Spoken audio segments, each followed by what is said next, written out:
Dan firman Tuhan hari ini ada tema yang sangat menarik, yaitu Jehovah Jireh. Beribadah kepada Tuhan bukan sebatas mendengar khotbah. Saya ulangi Bapak Ibu, beribadah kepada Tuhan bukanlah sekedar mendengarkan khotbah. Lebih daripada itu, yaitu kita mengalami perjumpaan dengan Tuhan. Saya percaya Tuhan yang ada di tempat ini juga ada di rumah-rumah, dia juga ada di sekitar kita, dan dia ada di hati saudara. Perjumpaan dengan Tuhan akan mengubah hidup kita.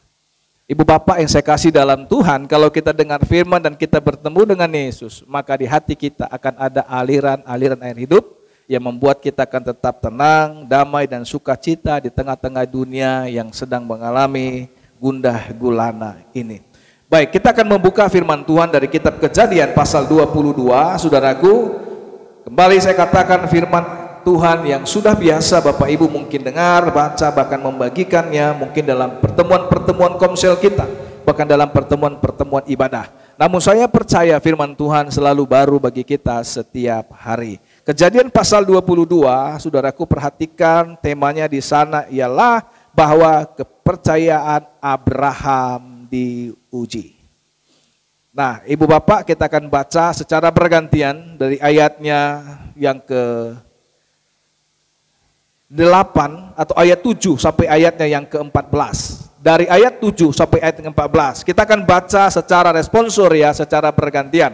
Ibu Bapak yang ada di rumah juga boleh membuka Alkitabnya dan kita akan baca bergantian. Saya baca ayat 7, 8 dan seterusnya, kita akan bergantian. Kejadian pasal 22 ayatnya yang ke-7. Lalu berkatalah Ishak kepada Abraham ayahnya, "Bapa," saut Abraham, "Ya anakku," bertanyalah ia. "Di sini sudah ada api dan kayu, tetapi di manakah anak domba untuk korban bakaran itu?" Ayat 8, sama-sama. Saut Allah yang menyediakan anak domba untuk korban bakaran ya anakku. Demikianlah keduanya berjalan bersama-sama. Saya minta ada satu yang baca pakai mic ya, berkedengaran. Ayat 9. Sampailah mereka ke tempat yang dikatakan Allah kepadanya. Lalu Abraham mendirikan mezbah di situ, disusunyalah kayu, diikatnya Ishak anaknya itu dan diletakkannya di mezbah itu di atas kayu api. Ayat 10. Sesudah itu Abraham mengulurkan tangannya lalu mengambil pisau untuk menyembelih anaknya. 11. Tetapi berserulah malaikat Tuhan dari langit kepadanya, "Abraham, Abraham," sautnya, "Ya Tuhan." 12. Lalu ia berfirman, "Jangan bunuh anak itu dan jangan kau apa-apakan dia. Sebab telah ku ketahui sekarang bahwa engkau takut akan Allah dan engkau tidak segan-segan untuk menyerahkan anakmu yang tunggal kepadaku." Lalu Abraham menoleh dan melihat seekor domba jantan di belakangnya yang tanduknya tersangkut dalam belukar. Abraham mengambil domba itu lalu mengorbankannya sebagai korban bakaran pengganti anaknya. 14. Dan Abraham menamai tempat itu Tuhan menyediakan. Sebab itu sampai sekarang dikatakan orang di atas gunung Tuhan akan disediakan. Puji Tuhan. Haleluya. Sebuah tema firman Tuhan yang sangat menarik, yaitu Jehovah Jireh. Jehovah Jireh. Dan Abraham pertama kalinya memanggil Tuhan dengan panggilan atau sebutan Jehovah Jireh. Dan ini saudaraku adalah terjemahan dari penulisan perjanjian lama dalam bahasa Ibrani, saudaraku, di mana Jehovah Jireh itu hanya ditemukan dalam bahasa Ibrani, di mana Allah atau Tuhan yang menyediakan. Nah, Ibu Bapak, kita akan membedah sebentar ayat ini. Kita akan melihat, saudaraku, apa sih makna dari Jehovah Jireh. Nah, kalau ini saudaraku saya anggap dan saya katakan Jehovah Jireh itu saya gambarkan, saya buat tipologi seperti sebuah kendi. Lalu kemudian saudaraku, kendi ini kita pecahkan. Apa yang kita temukan di dalam kendi tersebut?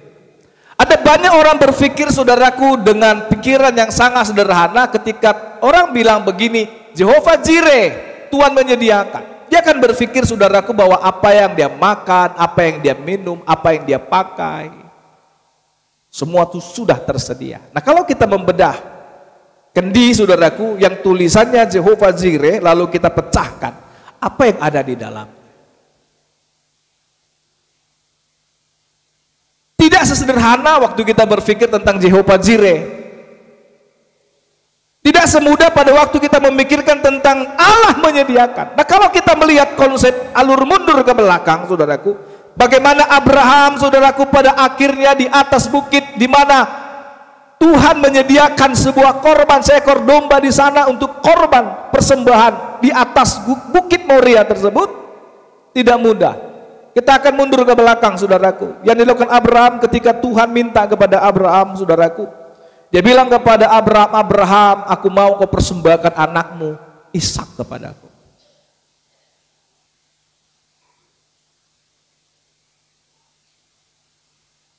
Nah, tidak sederhana waktu kita memikirkan Jehovah Jireh itu, saudaraku, ya seperti pikiran kita sekarang itu, mungkin makanankah, minumankah, ya seperti sembako. Bukan itu. Allah menyediakan, saudaraku, sesuatu dalam hidup kita tidak sesederhana itu. Nah, kalau kita berpikir, kalau dalam pikiran Abraham Jehovah Jireh hanya sebuah kebutuhan, saudaraku, bagi Abraham dia nggak perlu bersusah payah untuk berbicara atau memanggil Jehovah Jireh. Karena saudaraku lihat pada pasal-pasal sebelumnya, mulai pasal 14, 15 dan seterusnya, saudaraku, Abraham itu sudah sangat diberkati secara finansial. Abraham itu sudah mengalahkan banyak raja-raja. Dia pula banyak kekayaan. Dia sudah pernah mengalahkan orang yang menawan Lot, dan saudaraku, dia membawa banyak kekayaan. Secara finansial Abraham tidak kekurangan. Dalam Alkitab ada begitu banyak korban. Salah satu korban penebus salah, korban penghapus dosa, korban ucapan syukur, korban banyak sekali korban-korban dalam perjanjian lama. Tetapi saudaraku, saya pernah membaca sebuah buku, korban yang tertinggi, saudaraku, dalam korban-korban dalam perjanjian lama, yaitu korban Ishak. Kenapa saya katakan korban Ishak, saudaraku? Kalau bagi Abraham, kalau Tuhan minta seekor lembu yang sangat sehat, lembu yang baik, Abraham nggak pening, Bapak Ibu. Jangankan satu, kalau Tuhan bilang Abraham, aku mau kau persembahkan 100 lembu, bagi Abraham nggak akan stres dengan 100 lembu. Atau mungkin Tuhan bilang 1000. Alkitab bilang, saudaraku, ketaatan itu lebih mahal daripada puluhan ribu curahan minyak dan persembahan puluhan ribu domba atau lembu. Tapi saudaraku, ketika Tuhan minta sesuatu dari hidup Abraham, saudaraku, dan Tuhan minta seorang anak, dan anak itu adalah anak satu-satunya. Jadi tidak mudah. Korban Ishak ini adalah ujian tertinggi. Abraham disebut bapak orang percaya. Setelah dia melewati ujian Ishak, dia mempersembahkan yang terbaik yang dia miliki. Abraham punya kekayaan, saudaraku, dia punya banyak budak, dia punya banyak, segala-galanya ada. Sampai disebut, saudaraku, Abraham itu adalah orang yang percaya kepada Tuhan sebagai tanda orang kaya yang sangat diberkati. Kalau Abraham menyebut Jehovah Jireh hanya sebatas makanan, minuman, dan pakaian, saudaraku, saya pikir dia tidak terlalu sulit. Nggak perlu dia jauh-jauh memanggil Jehovah Jireh, saudaraku. Alkitab mencatat 3 hari 3 malam lamanya Abraham itu berjalan dari rumahnya untuk beribadah kepada Tuhan. Nah, kita lihat sebentar, Bapak Ibu, sebuah kebenaran dalam kitab Rom pasalnya yang keempat. Bagaimana kondisi Abraham pada waktu dia mempersembahkan Ishak. Ini paling penting, Bapak Ibu. Nah, kita lihat dalam Rom pasal 4.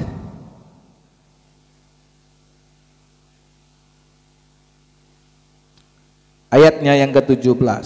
Seperti ada tertulis, engkau telah kutetapkan menjadi bapa banyak bangsa di hadapan Allah yang kepadanya ia percaya, yaitu Allah yang menghidupkan orang mati dan yang menjadikan dengan firman-Nya apa yang tidak ada menjadi ada. Sebab sekalipun tidak ada dasar untuk berharap, namun Abraham berharap juga dan percaya bahwa ia akan menjadi bapa banyak bangsa menurut yang telah difirmankan, demikianlah banyaknya nanti keturunanmu. Imannya tidak menjadi lemah. Saya mau bedah satu kata Jehovah Jireh. Kalau itu ibarat kendi yang dipecahkan, yang ditemukan di dalamnya adalah iman. Sama-sama bilang iman. Kata Jehovah Jireh bukanlah beras, bukan gula atau supermie dan telur. Tapi kata Jehovah Jireh, saudaraku, ibarat kendi kalau dipecah ditemukan yang pertama adalah iman. Saudara yang saya kasih dalam Tuhan, imannya tidak menjadi lemah. Saya juga rindu Bapak Ibu yang mengikuti ibadah secara live streaming ini, saudaraku. Waktu kita bilang Jehovah Jireh, yang pertama saudaraku yang kita miliki adalah iman yang tidak menjadi lemah. Selanjutnya saudaraku dikatakan, walaupun Abraham mengetahui bahwa tubuhnya sudah sangat lemah. Bapak Ibu perhatikan di sini. Secara fisik Abraham, saudaraku, Alkitab mencatat tubuhnya sudah sangat lemah. Artinya secara kemampuan fisik, saudaraku, mungkin dia nggak bisa lagi sehebat dulu berperang dan memenangkan pertarungan peperangan di mana-mana. Dia melatih orang-orang tangkas di rumahnya, saudaraku, dan di rumah Abraham adalah orang-orang yang terlatih berperang dan dia selalu memenangkan peperangan. Tapi saudaraku, kondisinya tidak abadi. Satu kali tubuhnya, saudaraku, menjadi sangat lemah karena usianya telah kira-kira 100 tahun dan bahwa rahim istrinya Sarah telah tertutup. Tetapi terhadap janji Allah ia tidak bimbang karena ketidakpercayaan. Isi yang kedua dari kendi kalau dipecahkan, saudaraku, dari kata Jehovah Jireh adalah kepercayaan, percaya atau berharap kepada Tuhan. Dia punya iman, dia punya pengharapan, saudaraku. Ketika kehidupan Abraham tidak bimbang karena ketidakpercayaan, malah ia perkuat dalam imannya dan ia memuliakan Allah dengan penuh keyakinan bahwa Allah berkuasa melaksanakan apa yang telah ia janjikan. Saudara yang saya kasih dalam Tuhan, kondisinya saudaraku hari itu, tapi semangatnya luar biasa. 3 hari 3 malam dia berjalan dari rumahnya. Dia membawa anaknya Ishak. Kalau saudaraku mungkin kita menafsir, pernah ikut belajar ya saudaraku waktu SD, lalu kita bisa melihat sebuah gambar seorang ayah yang mengikat anaknya, yang anak itu kira-kira masih balita, kira-kira begitu. Tapi ternyata saat kita belajar tidak sesederhana itu. Lebih kurang 75 tahun dan usianya lebih kurang 100 tahun, berarti lebih kurang Ishak itu berusia lebih kurang 25 tahun. Kalau dari segi fisik anak itu sudah bisa melawan sebenarnya. Jadi bukan seperti seorang anak kecil, saudaraku, yang dibawa-bawa, Anda seperti itu. Dia sudah boleh dikatakan remaja atau mengarah kepada usia yang dewasa. Lebih kurang 20 sampai 25 tahun usia daripada Ishak waktu ayahnya membawa dia dari rumahnya ke Bukit Moria. 3 hari perjalanan. Kalau anak balita tak mungkin bisa berjalan 3 hari 3 malam secara logika dengan membawa beban.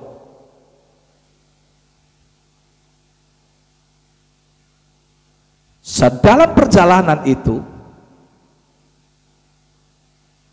selama 3 hari 3 malam dia pergi ke gunung yang Tuhan tunjukkan kepadanya. Jadi dia tidak pergi kepada gunung-gunung yang lain, tapi dia pergi kepada satu tempat yang Tuhan sudah tunjukkan kepadanya.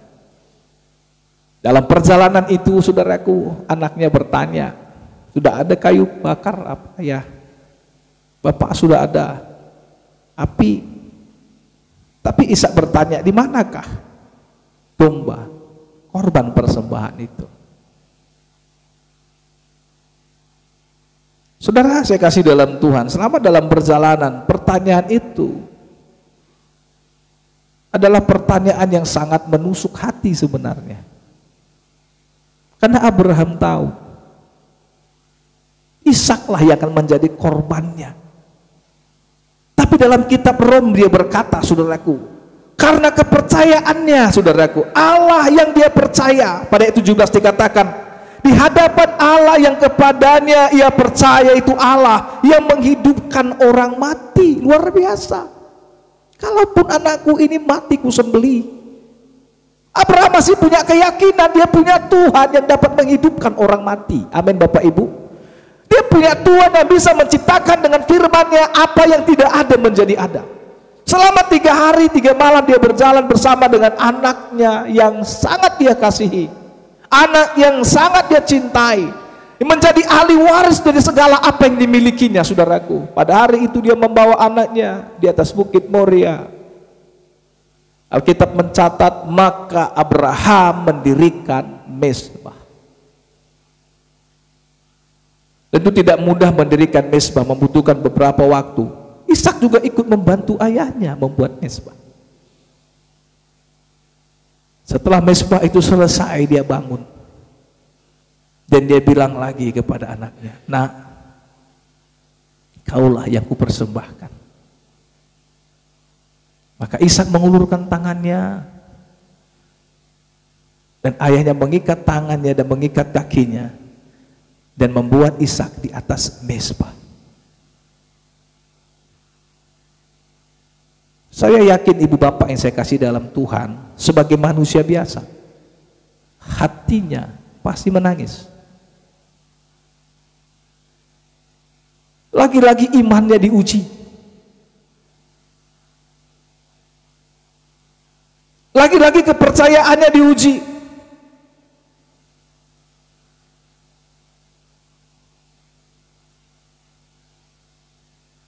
Jehovah Jireh, saudaraku, di mana di atas gunung Tuhan yang memperlihatkan diri, Allah menampakkan dirinya. Kalau dalam terjemahan bahasa Inggrisnya dikatakan God sees, Tuhan yang melihat. Bahasa Batak dikatakan Jehovah nama natap, itu artinya. Jadi kata lain Jehovah Jireh, God sees, atau Jehovah nama natap, saudaraku, Tuhan yang melihat, itu sudah cukup bagi Abraham. Tuhan sudah lihat, itu sudah cukup bagi Tuhan melakukan mujizat. Saudaraku, waktu dia start berangkat dari rumah, dia membawa segala sesuatu untuk korban. Dalam hati Abraham, Tuhan menatap. God says, Tuhan melihat. Jehovah Jireh. Dari awal dia berangkat dari rumahnya, saudaraku, selama 3 hari 3 malam dalam perjalanannya ke Gunung Moria. Biarlah Tuhan menatap, Tuhan melihat hatiku. Dan sampai di atas itu gunung itu, Tuhan menyediakan. Sederhana sebenarnya, saya pernah sampaikan kepada jemaat, bagi Tuhan nggak terlalu sukar. Segala sesuatu bagi Tuhan nggak ada yang terlalu sulit, saudaraku. Asal Tuhan melihat imanmu, itu sudah cukup bagi Tuhan untuk melakukan mujizat dalam hidupmu. Nah, kalau dibedah kata Jehovah Jireh, saudaraku, di situ ada iman, di situ ada pengharapan, saudaraku. Di situ ada kepercayaan yang diuji. Jadi tidak semudah yang kita bayangkan waktu kita bilang Jehovah Jireh, Tuhan menyediakan segala sesuatu. Apalagi di tengah-tengah situasi dan kondisi sekarang ini, saudaraku, kita sangat butuh Jehovah Jireh. Tapi tambatkan dirimu,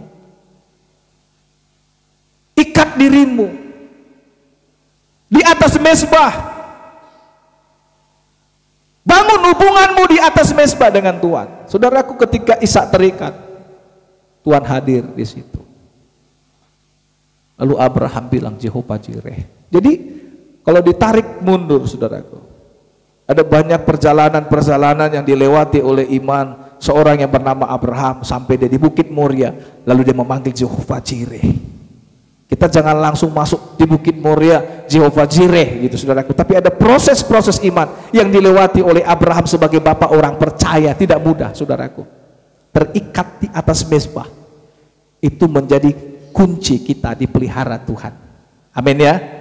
Ada satu pujian, saudaraku, dalam pujian pengajaran, mungkin ibu bapak yang ada di tempat ini kita bisa sama-sama bernyanyi. Tapi mungkin ibu bapak yang ada mengikuti live streaming ini, boleh ibu juga atau bapak mengikuti pujian ini, saudaraku. Saya akan bernyanyi, saya minta ibu pendeta juga. Saya main keyboard, gak apa-apa. Ayo. Judulnya, biar selalu Tuhan ku tinggikan korbanmu. Satu pujian ini kiranya memberkati kita semua.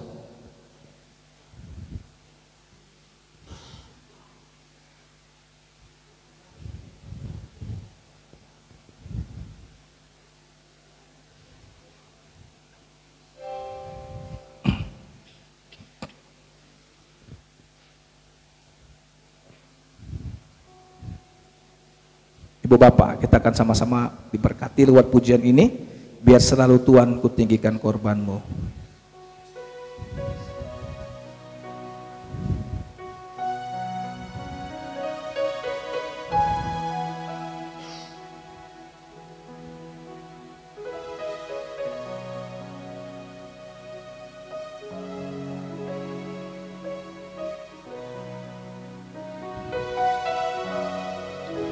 biar selalu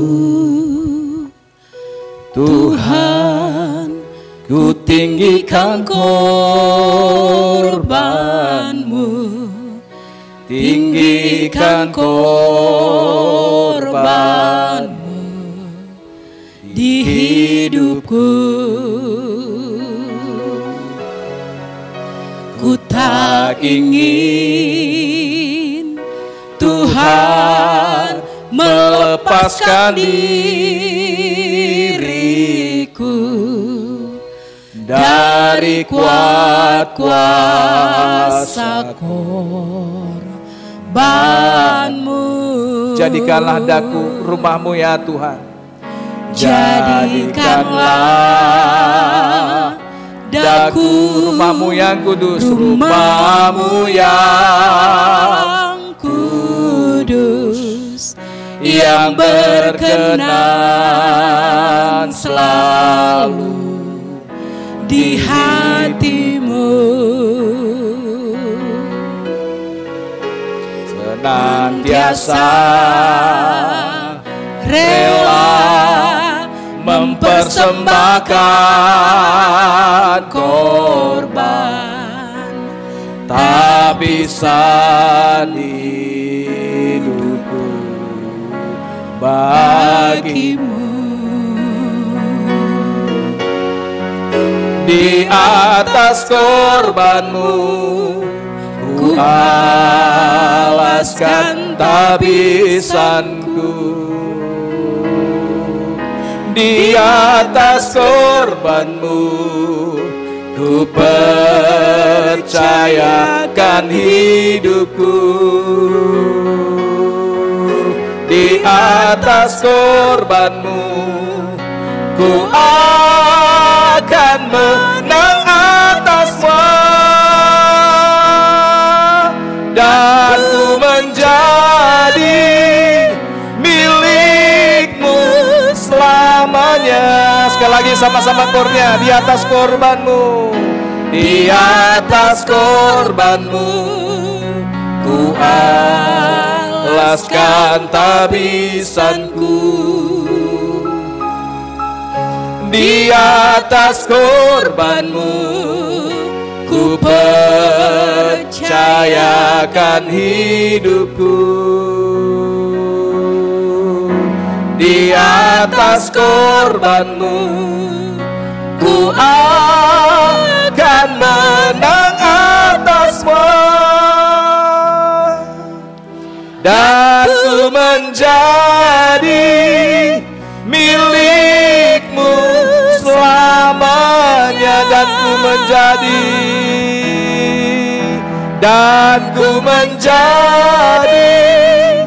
milik-Mu selamanya.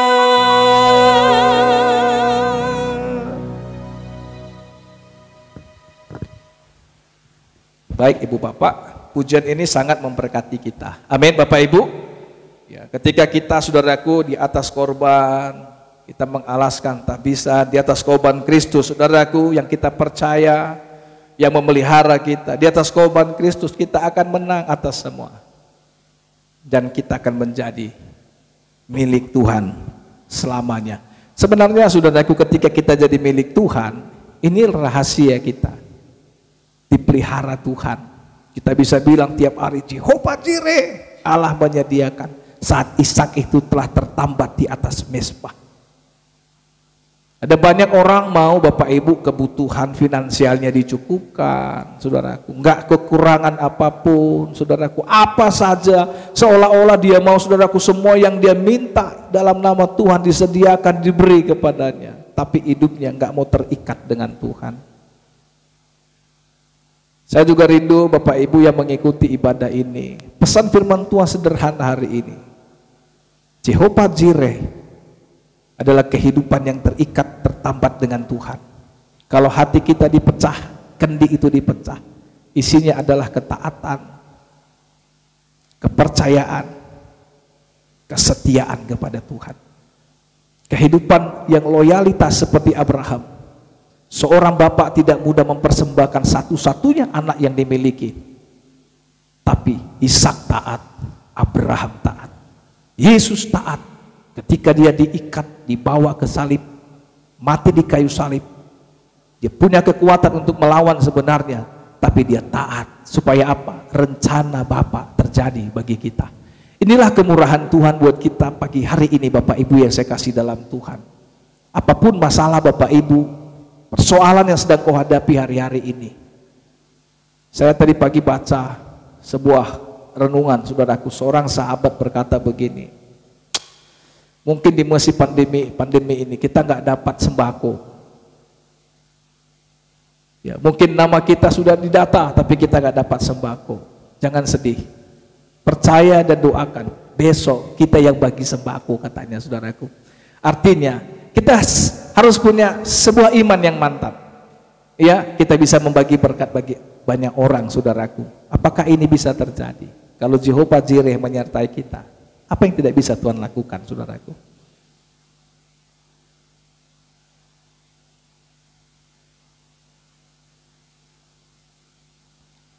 Kita akan masuk ini dalam suasana hari Kamis, kita ikuti ibadah kenaikan Tuhan Yesus ke sorga.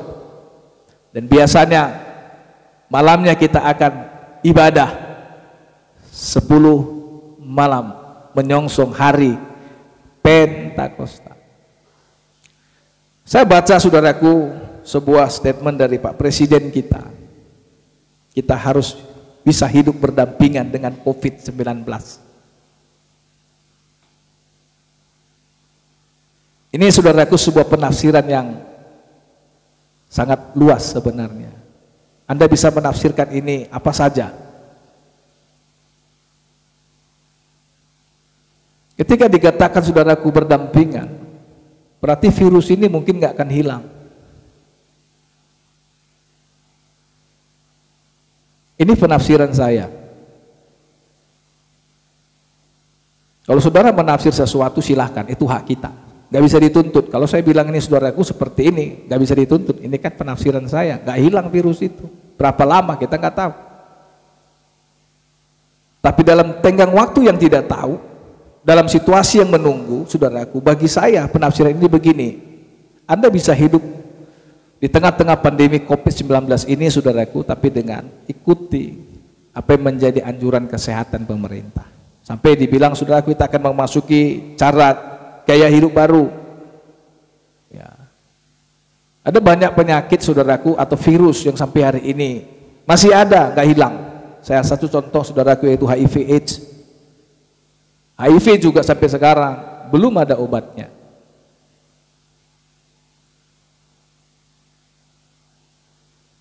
Toh sampai sekarang semuanya sehat-sehat gitu, Bapak Ibu.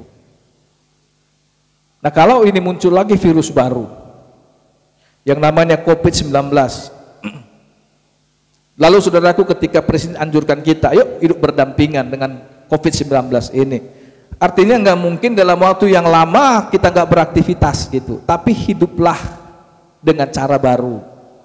Ya, dengan cara baru ini juga luas, saudaraku. Ya, mungkin seperti yang tertulis sekarang oleh arahan pemerintah, jaga jarak, saudaraku. Mungkin ya gaya hidup kita menjaga kebersihan lebih meningkat, saudaraku. Disinfektan mungkin, atau mungkin hand sanitizer itu, saudaraku, ya sabun dan seterusnya, saudaraku. Fasilitas kesehatan itu mungkin harus kita tetap lakukan, ya. Tapi bukan berarti kita tidak bisa lagi ya melakukan kehidupan yang wajar. Nah, kalau saya melihat, saudaraku, situasi dan kondisi ini, bagaimana kita nanti, saudaraku, memikirkan ya apakah kegiatan 10 malam ini, saudaraku, akan kita lakukan doa semalaman dengan jarak yang diatur, saudaraku, atau bagaimana? Nanti kita akan coba diskusi selesai ibadah ini. Ya. Tapi saya juga rindu, saudaraku, kalaupun mungkin nanti suasana pestanya nggak usah pesta, tapi tetap ibadah 10 malam. Atau mungkin kita bilang, ya sudahlah Pak, berdoa masing-masing di rumah. Nanti kita akan coba, saudaraku, untuk bisa memikirkan ini. Tapi kalau saya, saudaraku, Anda tanya, saya akan bilang maju.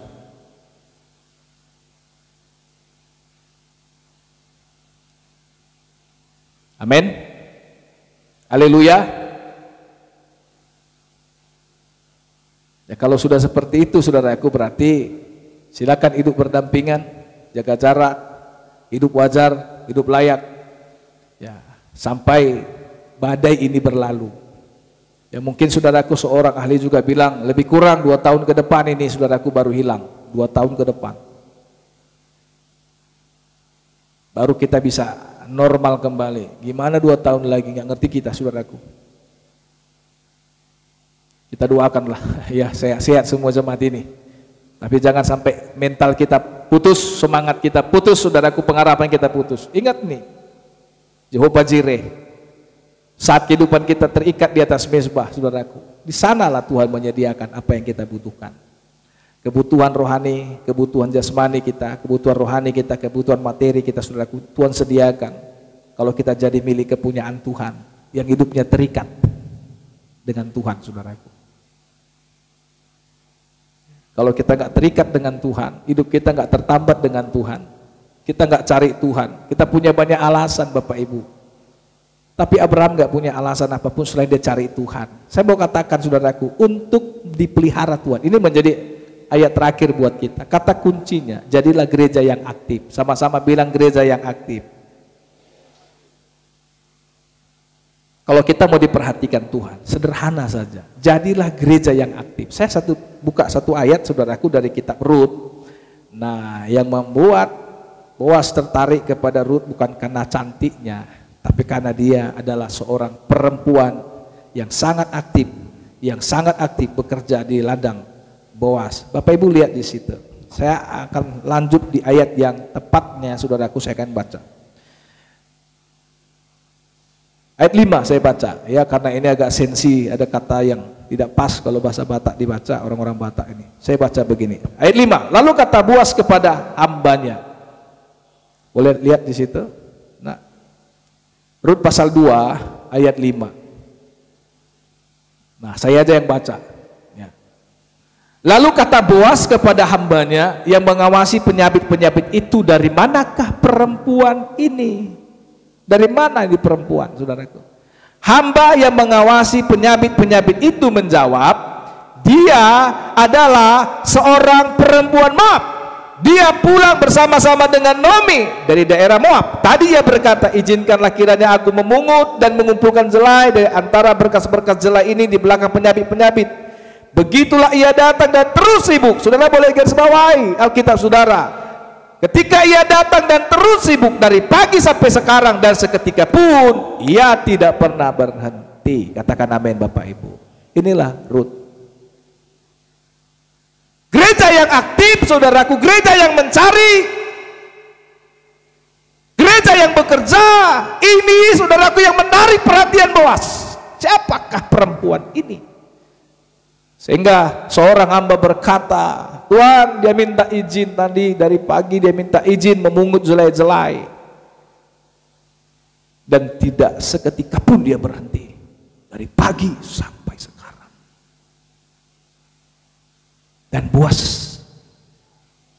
melihat perempuan itu dan dia bilang begini, katakan kepada penyabit-penyabit itu, sengaja jatuhkan jelai-jelai itu, sengaja jatuhkan. Sehingga saudaraku, berkat yang dimiliki oleh seorang yang bernama Rut adalah berkat yang sengaja dijatuhkan, berkat yang sengaja diberi. Itulah berkat orang-orang saudaraku yang aktif dalam ladangnya Tuhan. Berkat yang kita miliki saudaraku bukan opcop dapat, tapi saudaraku, berkat yang kita miliki adalah berkat yang benar-benar sengaja diberikan Tuhan untuk kita. Inilah indahnya kalau kita tinggal dalam Tuhan, sengaja.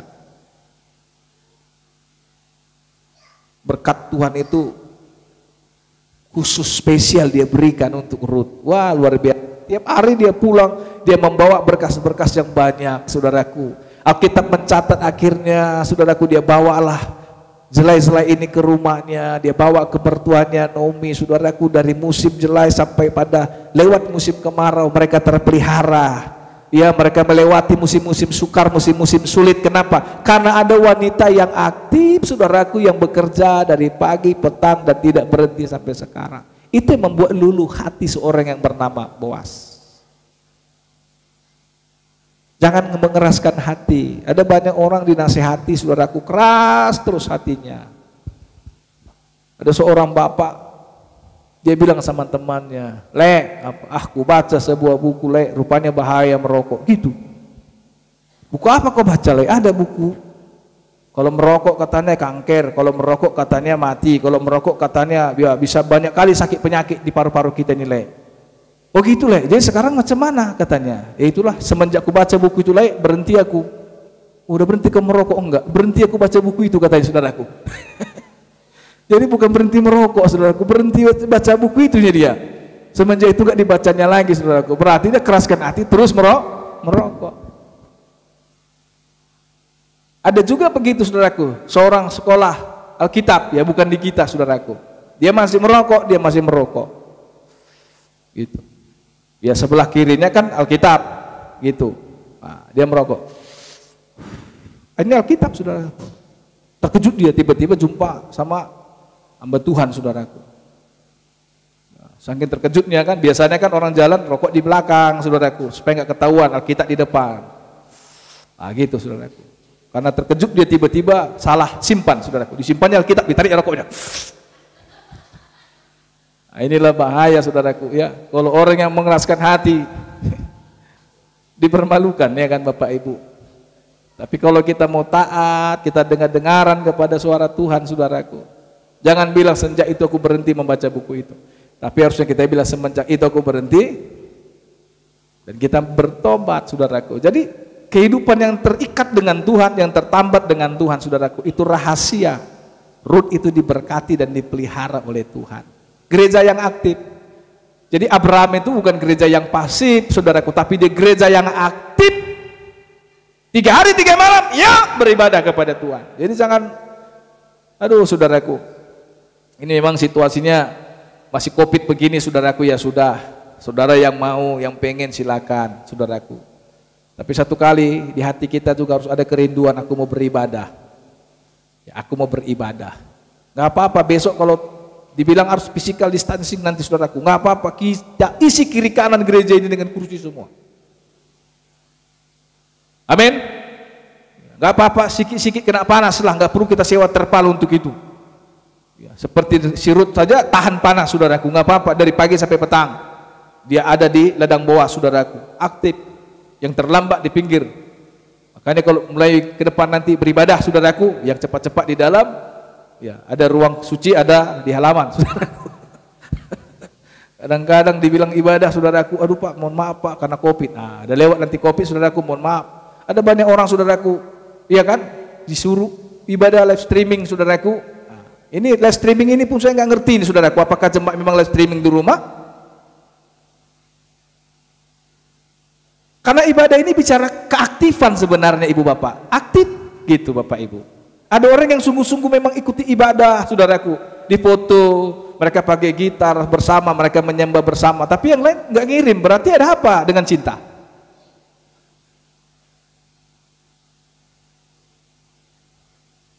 Nah, saya bilang ibadah bukan sekedar mendengar khotbah, tapi ibadah itu harus mengalami Tuhan gitu, Bapak Ibu.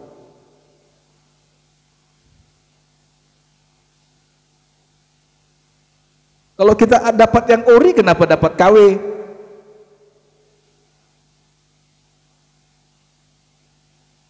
Amin ya. You understand? Halo jemaat-jemaat yang di rumah ini.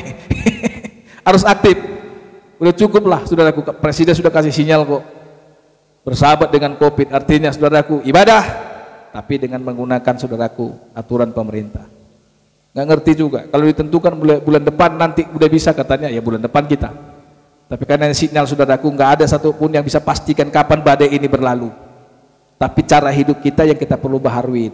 Ya nggak apa-apa lah Bapak Ibu ya, kalau mungkin sementara ini, saudaraku, kita belum punya dana yang cukup ngukur-ngukur suhu, nggak kerjaan, saudaraku. Ada juga perusahaan nggak ada alatnya, pakai tangan dia ukur suhu, kan sama tenges juga, saya pikir. Masa karyawan mau masuk pabriknya digini kan, saudaraku, jidatnya panas apa tidak, panas apa tidak. dalam hatiku saudaraku. Ini pembodohan. Kalau yang pertama udah kena apa itu COVID, udah pasti COVID lah 1.000 orang, kan? Kalau panas, kau nggak bisa masuk katanya. Dari mana dia tahu panas sama tidak saudaraku? Tangannya diginikan, ke jidat saudaraku, masuk nggak bisa. Karena alat secanggih apapun bisa meleset juga. Kemarin begitu, diukur 37 saudaraku. Oh ibu minum dulu sebentar, turun 36. Ternyata segelas air bisa menurunkan. Nggak ngerti saudaraku, siapa yang kena COVID, siapa yang tidak.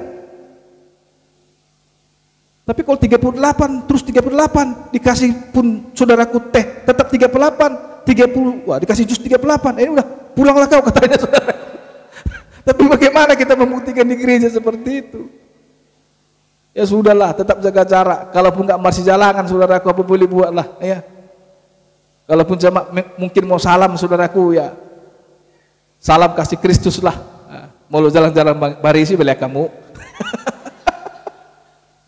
Saudaraku, ini gaya hidup yang baru kita hadapi bagaimana saudaraku? Dengan hikmatlah kita menghadapi segala sesuatu, bijaksanalah. Tetaplah jaga distancing fisikal itu. Di perusahaan saudara bekerja, lalu di mana saudaraku? Sulit kita bilang saudaraku menghindar, nggak bisa menghindar. Apalagi ada jemaat kita yang dagang, kan Pak Guru, atau mungkin ibu yang lain yang dagang saudaraku. Bagaimana? Nggak mungkin saudaraku disorong pakai beko, apa itu pakai sendok, baru uangnya dihitung dimasukkan dulu ke rice cooker Pak, sampai 100 derajat, baru dikasih baliknya juga saudaraku. Dan tuh bengalau belangganan nanti Pak. Tumago marangku mehepengi bayi hitung terbutuh di nomor saya manandang saudaraku, kan begitu sekarang udah susah. Tapi ya sudahlah, saya percaya kalau kita tertambat dengan Tuhan, terikat dengan Tuhan, Tuhan menyediakan apa yang kita butuhkan saudaraku. Karena apa? Kata miliknya Tuhan gitu Bapak Ibu ya. Gak bisa saya ajak juga saudara untuk jaga gini, stres itu kan bermula dari semua masalah saudaraku. Hidup normal saja, ikuti anjuran pemerintah saudaraku. Ya, kalau ada kesempatan cuci tangan, ya kan, beli obat untuk ibu-ibu yang dagang di pasar saudaraku. Kalau kami sih memang ngikutin ini, ya saya coba saudaraku, karena kami ini pendeta sangat rentan. Kalau saya nggak ikutin saudaraku, bayangkan satu pendeta punya jemaat sekian banyak, begitu pendetanya kena, jemaatnya semua masuk kloter 14 hari, apa itu namanya Pak? Di karantina semua. Ya makanya saudaraku jaga kami ya kan. Kami juga harus bisa menjaga jemaat saudaraku supaya enggak apa namanya saudaraku sehat-sehat lah semua ya. Kita doakan saudaraku semua pendeta-pendeta khususnya gereja Pentakosta yang ada di Sumatera Timur 2 ini saudaraku sehat-sehat. Ya yang di Belawan saudaraku sehat-sehat, yang di Jalan Turi juga sehat-sehat, di Desa Negara sehat-sehat saudaraku. Ya puji Tuhan sampai sekarang Tuhan menolong kita, enggak ada yang sakit, ini pun karena kemurahan Tuhan Ibu Bapak ya. Jadi cari Tuhan. Kalau besok saudaraku itu hari kenaikan Tuhan Yesus, saya akan buat kebijakan, ikuti di WA. Ya, jangan sampai saudaraku kita juga kehilangan hubungan intim dengan Tuhan karena situasi ini. Saya tidak ajak kita untuk terlalu force atau bagaimana, tapi kita tetap ikuti anjuran pemerintah. Ya, ikut dan jaga jarak, jaga kesehatan ini. Tapi saudaraku kita percaya juga hari Pentakosta ini juga saudaraku, hari pencurahan Roh Kudus juga adalah ibadah yang sangat penting. Ya ibadah yang sangat-sangat saudaraku kita juga ingin rasakan bagaimana saudaraku suasana hari Pentakosta ini. Nanti kita akan sama-sama berembuk saudaraku apa yang harus kita lakukan ke depan. Nah saya yakin Ibu Bapak yang saya kasih dalam Tuhan, jadilah gereja yang aktif seperti Ruth saudaraku, yang selalu cari Tuhan, selalu bekerja ladangnya Tuhan. Saya percaya Tuhan akan memperhatikan hidupmu dan kita bisa bilang Jehovah Jireh. Di hatiku ada ketaatan, di hatiku ada kepercayaan, di hatiku ada pengharapan kepada Tuhan. Dan ketika Tuhan bedah hati kita, di hati kita ada kesetiaan. Ini yang membuat Tuhan hadir dan kita tertambat di atas mezbahnya Tuhan. Maka kita bisa bilang Jehovah Jireh. Tuhan menyediakan di atas gunungnya Tuhan. Demikian firman Tuhan buat kita Ibu Bapak. Kiranya firman Tuhan menyertai memberkati kita sekalian. Haleluya. Amin.